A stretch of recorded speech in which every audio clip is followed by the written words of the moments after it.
यार बात सुनो। सुना? आज तो अब्बू से बात करनी पड़ेगी। क्या?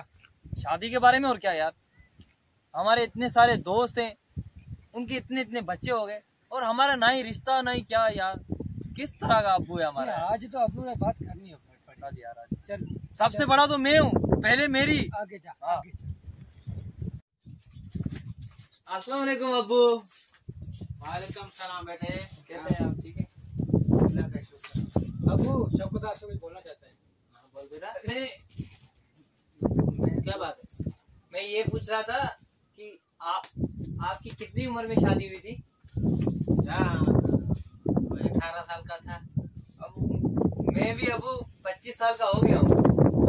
क्या तो बात करते हैं? मेरा मतलब कि 25 साल का हो गया हूँ, हमारा तो कोई बात ही नहीं हुई।